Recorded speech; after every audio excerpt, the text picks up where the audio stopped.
Hello again. I'm Jim Deacon, and this is City Talk, a program that spotlights the departments and agencies of the City of St. Charles, their programs and services, and their staffs, people that make it all work. And there's probably no department in any city that's more visible or more recognizable than its police department, and that's going to be our focus today. We're pleased to have with us the police chief of the City of St. Charles, Mr. Randy McKinley. Randy, welcome to City Talk. Thank you, Jim. Chief, I guess we should start with a topic that is on a lot of people's minds these days, given recent events, and that's the issue of body cameras. Yes. What's going on with that?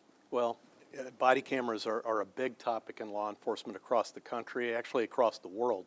But when I came on the department about 2.5 years ago, one of the first topics that was brought to me was that our in-car video cameras were outdated analog systems that were failing, no longer supported by Microsoft, and just something we really had to focus on. Immediately, we started looking at options, replacing in-car videos versus going to the new technology, which is body cameras. We recently, in February, March, went to body cameras on all of our police officers. So we're one of the, we're actually a second agency in St. Charles County to do that. And that's probably a trend that we're going to see become more and more widespread? I truly believe that you're going to see that as the latest technology that officers are going to utilize. Now, how does the system work? I mean, does the camera start rolling and recording the minute the officer goes on duty at the end of roll call, or you know, how's that go? That's an excellent question, because even the officers, when we started looking into this, were very concerned about that. The officers wear one of two cameras. We use the TASER camera system, and they either have a body camera or they have what they call the Axon Flex, which allows them to have a camera placed in different places, on a hat, on your glasses. The body camera can be mounted on your shirt, on your lapel, on your belt, and all the officer has to do on either one of those systems is just touch the button. That initiates the camera. The camera is constantly recording but not saving. So what it does is it backs up 30 seconds after the officer turns it on and captures what the officer saw and heard prior to pushing the button, but just for 30 seconds. Okay, all right, so hitting the button means save the last 30 seconds. Correct. Okay. That initiates the recording, and it actually backs up and saves 30 seconds prior to that. And then it records until he hits it again? Correct. Okay. And our policy is pretty clear on that. The officers are to utilize the body camera anytime they're taking police action. Okay. And I guess that's one of the reason that comes to mind, I suppose, is that somebody in your position or anybody who's in an administrative position and dealing with the subject of body cameras, you've got to balance some pretty powerful objectives or needs in doing this. You obviously want public safety concerns, you have transparency concerns, but then you also have the issue of privacy for the individual officers, I mean. Absolutely. And that's a pretty fine line to have to walk, I would think. It is, and it was a long line to walk. We worked on this project for well over a year before it was implemented. I met with the association, the Police Officers Association, and we worked through many of their concerns.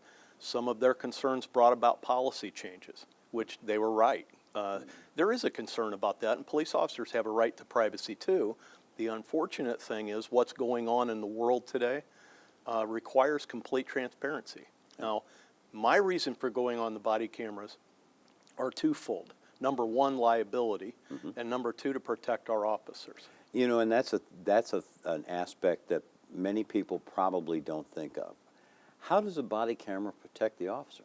Well, quite frankly, just recently had a couple of citizens call in and complain, came in, sat down with me, and when they were all done telling me what our officers have done, I was able to share with them that every encounter is on audio and video tape for our body cameras. And quickly, it's, well, I'm not sure if I actually remember everything properly, and they started backtracking. People need to be honest. If they complain and an officer is wrong, the officer will be disciplined. We look at every complaint. Right. But on the flip side, some of these ridiculous complaints against police officers have got to stop. And there are some of those. I Yes, mean, there are. you know, and that's the unfortunate thing is that some of the incidents that have tragically happened have given rise to a number of, I mean, let's call them what they are, bogus complaints. You know, and somebody in your position, you've got to be able to find a way to sift through that, and the body camera system obviously helps you do that. It does, and one thing that I want to get out to the public is people don't understand how much cops hate bad cops. They don't appreciate it, they don't support them, and I just believe that, yes, are there people out there that make mistakes? Are there people that probably shouldn't wear a badge in this country? Absolutely. This will help relieve that, I believe. And I think the more that people get involved, and I know you share this opinion, the more that the citizens get involved proactively with the law enforcement, the better off both are going to be. Absolutely. Jim, that's a high point for us. And there's actually a program about that, isn't there? Isn't that what? There is. Actually, we're going to initiate a couple of different programs. But one of the old fallacies is that the cops drive around with their windows up and they don't want to communicate with people. That's got to change on both sides. People need to communicate with the police officers, and the police officers need to be open in their communication. We have something that we initiated about a year and 4 months ago on the website. It's called P2C. It's the number, or the letter P, the number 2, and the letter C. What Okay. it stands for is police to citizen. Okay. And it's a website-based information portal that people can go on. Anybody can go on it. You got to agree to the terms, okay? And then you can get information off of the computer, or you can feed information into the computer. It's a way for easy communication. We all know that everybody uses computers today. Right. You can file some very minor reports like theft reports or criminal damage to property. Somebody breaks a window and you want to file a report, you can print it off at home. You have a copy for your insurance.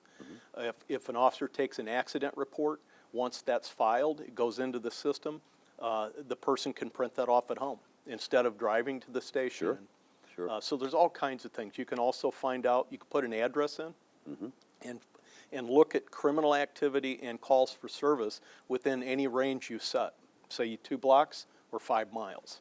And you can tell exactly what's going on in an area. So many things that does for us. That's kind of interesting because now, for example, I could go on and see what's been going on in my neighborhood that I might not know about, that I might have been gone when something happened, but Correct. I can still kind of get a condensed look at what's been going on. And a lot of times people will call in and say, hey, we're moving somewhere. Can you tell us about this neighborhood? We got a better one for you. Yeah. You can find out for yourself. Yeah, that's great. And it's free. That's great. And then how does it benefit the police? What kind of information are you going to get? Well, it benefits us just sharing information with the public so Oh, that they right. have knowledge. Right. What we have found is the more we meet with the public and talk to them and tell them what's going on, the more they communicate with us.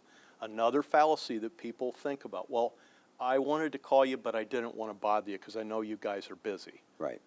We need you to call us and tell us what you see. Right. We can have either 64,000 eyes, sets of eyes in this community, or I can have 110 police officers. Yep. So the benefit of communication is huge. That's right. And that's and the system's been up for a year and a half. Over a year, yeah. Yep.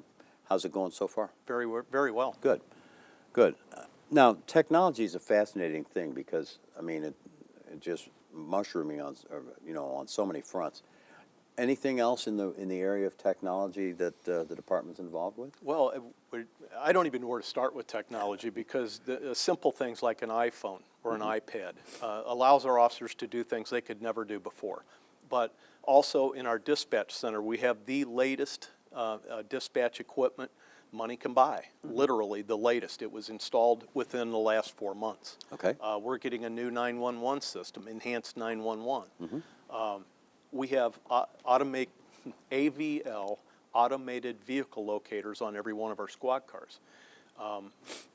This has nothing to do with monitoring where our squad cars are. It has to do with rapid response to major priority one incidences. Sure. If we had a tragedy happen in one of our schools, it will tell the dispatchers who's your priority Who's cars, who's closest. closest. Right. And so they can see that on a mapping system and dispatch the vehicles. Every vehicle has an in-car computer, including myself.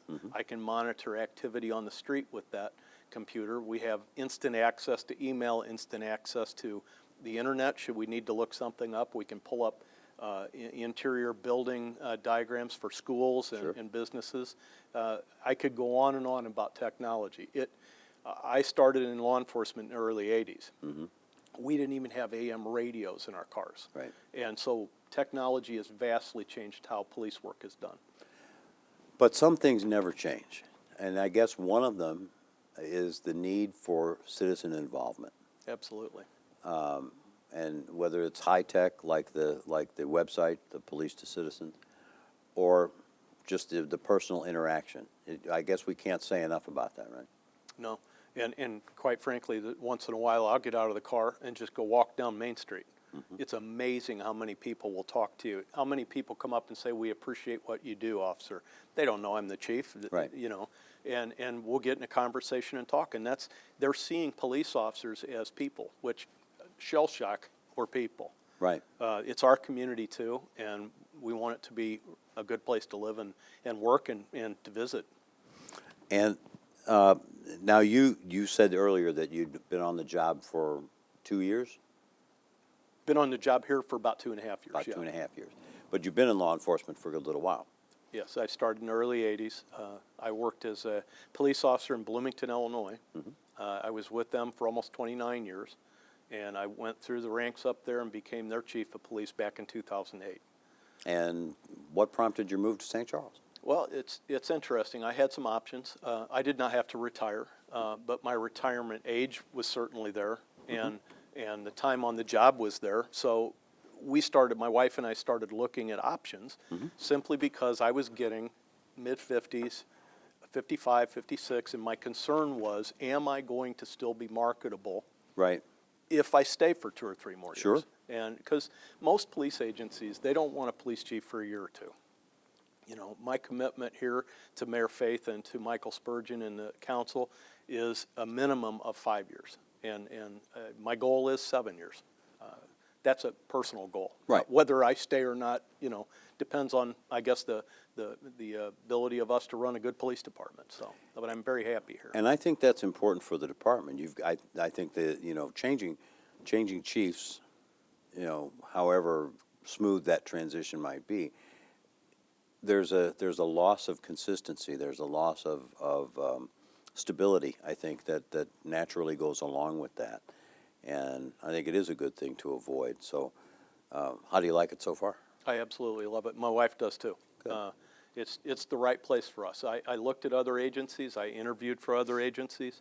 I was offered a job somewhere else. And when we came down to St. Charles, we knew this was right for us. And the police agency that I work with every day is absolutely top notch. And I'm not saying that because it's where I work. I'm saying understand. that because they're very well trained, they're very well equipped, they're very bright people, and they do care about the community. That's great. How did you get interested in law enforcement in the first place, Chief? I wanted to be a police officer since I was a little kid. You will remember this, but most people that watch this probably won't. What are you saying? Adam What- 12. You remember that show? Yeah, my dad used to tell me about that show. Yes, I do That remember was it a few very well. years ago. I do. But I just was entranced by that show, and I always wanted to be a police officer. And when I was old enough, my education, I started testing. And I was actually hired by Bloomington, and 2 days after my hire date with Bloomington, I was hired by Peoria Police Department. And so I went into the chief and I said, "What do I do?" And he says, "Well, young man, you need to make a decision." And I said, "Well, I'm staying here." So There you go. the rest is history. I just have really loved my career. Great. Now, it might seem strange given recent events, but I know that a lot of young people today looking around trying to make those career choices, trying to figure out what they're going to do with the education they're getting now. And there are a fair number of them, I would imagine, that are at least looking at law enforcement. What would you say to somebody, young person, considering that? What I would say is I certainly hope you'll give law enforcement another eye. And don't think you have to have a degree in criminal justice. I have a degree in business management. We look at everybody. It's very important to have a wide variety of people. We have a number of females, we have a number of minorities. We have a fairly young department, but we have a lot of openings. And what I'm looking for now is people to replace me, people to replace my command staff, people to replace sergeants, people to replace traffic accident investigators. There's so many things to do in law enforcement. And we have a ride-along program. If there are college-age students out there that have an interest in law enforcement, I invite you to come down and talk to us. We'll get you set up, we'll get you in a car, and let you see what our officers do. It's a great career. Because it's not just a homogeneous job. A police officer is not a police officer is not a police officer. There's all these different subspecialties, if you will, like Absolutely. you're talking about. But as I tell my officers, the police officer in uniform in a marked squad, everybody else is support staff to that police officer. Right. That's what a police officer is. But there are all kinds of specialties: canine, accident investigation, crime scene investigation, just public information officer. I have DARE officers. I have school resource officers. Right. Multitudes of things to do. Well, and then you've got dispatchers, and you've got clerical staff, and you've Yes. got all these other things going on too. So even if a person, isn't interested in or qualified for the physical aspects of the job, there are still very important functions within the law enforcement community, within the police department, that they can fill. Just in St. Charles alone, we have 160 employees in the police department, so it's a big agency. But as you can see, with 110 sworn officers, but yet there's 45 or 50 civilian positions. Right. Very important positions, every one of them. Right. Now, we've talked about some history. Let's talk about some future. Kind of get your crystal ball going here, Chief. Okay. Let's first talk about, let's look at today for just a minute. What are the, I would say, the 3 or 4 major challenges that you see a department, St. Charles specifically, but maybe law enforcement in general? What are you looking at? The biggest challenge that police departments have today across this country, and every chief would tell you this, is recruitment of good quality people. I would guess that it takes 6 to 8 applicants to get 1 police officer hired. Okay. We just simply cannot take people that have major issues. Yeah. You did something when you were 17 or 18, here's what we ask you to do: tell the truth. Mm-hmm. If you smoked pot on the way to the interview, turn around, go away. Yeah. But background checks, polygraph examinations, what I tell people, I just hired a new police officer this week.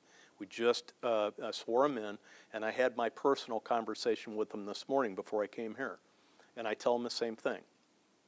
If you do something wrong, if you make a mistake, be honest. Tell us what happened. You may get disciplined, but if you lie to me, I will do everything in my power to fire you, because you cannot be trusted. Right. So hiring those type of people, and we have many of them, good people. I know you do, and and not just your department, like you said earlier, and this is what sometimes gets out of focus, given all the media coverage that the bad apples get, is that for every one of them, there's 15 or 20 great ones. Absolutely. So how do you address that recruitment issue, Chief? Are we doing anything proactive to recruit these folks? Well, we're reaching out in every way we can: social media, the various different ways of touching young people. Getting the word into they don't read the paper like they used to, or like we used to. Everything is online. We created a recruitment video utilizing our own people, which they did an outstanding job, and our communications people here at the City of St. Charles filmed it for us and edited it, and I'm very proud of it. I invite people to take a look at it. Okay. But our doors are open. We're trying to recruit from colleges. We reach out to St. Charles Community College, where the police training is. We want to make sure that those people that are going through the training, that they know that when we have openings. We advertise, throughout the internet. We advertise on IACP, International Association of Chiefs of Police. We're doing everything we can to reach out. Right. We're starting another initiative, Coffee with a Cop. Oh, okay. We're going to be going to various restaurants in St. Charles in the morning and having coffee with citizens. We're going to be talking. We're going to advertise that. We're going to put signs up at the restaurant. We're going to advertise it on City Talk. We're going to let people know. Okay, And we just want to generate interest. good, good. Okay, so recruitment's a challenge. What else? Well, another challenge for a chief of police is to develop leaders amongst the command staff of the police department and future leaders, all the way from the ground up. Everybody knows that some people are just natural-born leaders. Doesn't necessarily mean they'd make a good manager, Right. but they're great leaders. I need leaders throughout the department, including in patrol rank, on the street, people that other officers can go to, field training officers that new recruits can count on. So developing leadership is top on my list. I want every police officer to hire in, have a good quality career, produce for the community while they're here, and retire healthy and happy. That's a big part of what I want to do. I cannot stand when somebody leaves, retires, unhappy, frustrated, and so we're trying to change that. But that's typical throughout law enforcement, not in the city of St. Charles. No, and I would think that maintaining morale in a law enforcement organization, given the times, can be particularly challenging. It can be very challenging, but I will tell you that I post things, if not daily, weekly at least, from the public that they send to me telling me what a great police department we have and how much they appreciate what we do. I post them, I let the officers know, because that makes all the difference in the world. Feedback's a valuable thing, and Yes, it is. and they appreciate it. They're people, like you said before. We all like to get those pats on the back when we deserve them. Right. You know, and too many times that just doesn't happen. Now let's look ahead a little bit. Okay. Looking down the road, 5, 10 years, what do you see? Well, I see a city that continues to grow. There are boundaries, where our growth, but for example, the city of St. Charles is fixing to have a new subdivision in the north part of our city off of Randolph Street. 400 plus residences. That's going to be a tremendous amount of more people. It'll be good for our business climate. Keeping crime rate down is very important to our city. We are a tourist attraction. We're trying to attract additional businesses. We've got a great community here. We need to keep it that way.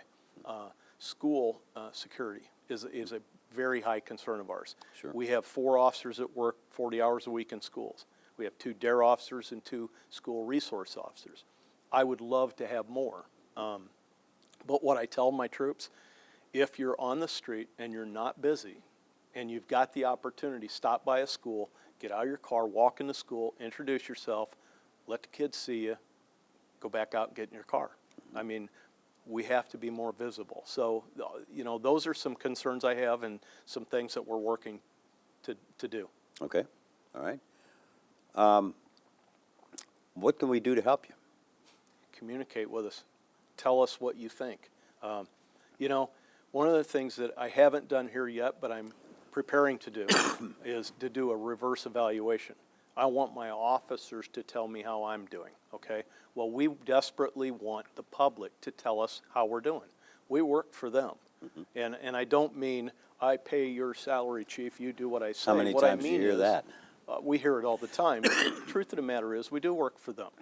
We work for the community, and if we don't get feedback, we think we're doing great, or vice versa. So, that's the best thing that people can do is report things that aren't right. Well, I didn't want to bother you, because we know you're busy with bigger things. Well, it's just as important, too, for them to tell you what is going right. Oh, absolutely. know, I love to share That those whole things. open communication thing, don't just call me when something goes wrong, If we're doing something right, tell me about that, too. I mean, I think they're equally important. One just seems to get a lot more attention than the other. Correct. Okay. Final thoughts? Well, final thoughts are it's a great city. It's a great place to work. I am very pleased and fortunate to be here. And we've just got all kinds of plans for the future of the police department. We had another retirement coming up, so we've got another opening we're looking at. We're getting ready to test people. Sign up, get your applications into Human Resources. We're getting ready to test for police officer and for public safety officer, okay, which is It's What's the another difference? entity. They actually work our front desk. Oh, okay. And they work our holdover or our jail. Okay, So, but that's a non-commissioned person in uniform that works inside the police department, and they work with the public a lot. So we're going to have openings, and I'm really looking forward to it. We've made numerous promotions. Recently, I promoted Mike Akers from rank of lieutenant to captain. I've met Mike. Yes. So we're excited about that. I'm starting to build my own command staff through retirements and Good. stuff, and they're really top-notch people. Great. So, Well, Chief McKinley, it's been a pleasure to have you on the program with us. We wish you all the best, and the department as well. And we're here to help whenever we can. thank you, Jim. All right. Appreciate your time. That's going to do it for this edition of City Talk. We're glad you were able to join us. We'd like to thank once again Chief Randy McKinley of the St. Charles Police Department for being our guest on the program. And we look forward to seeing you on the next edition of City Talk. So long for now.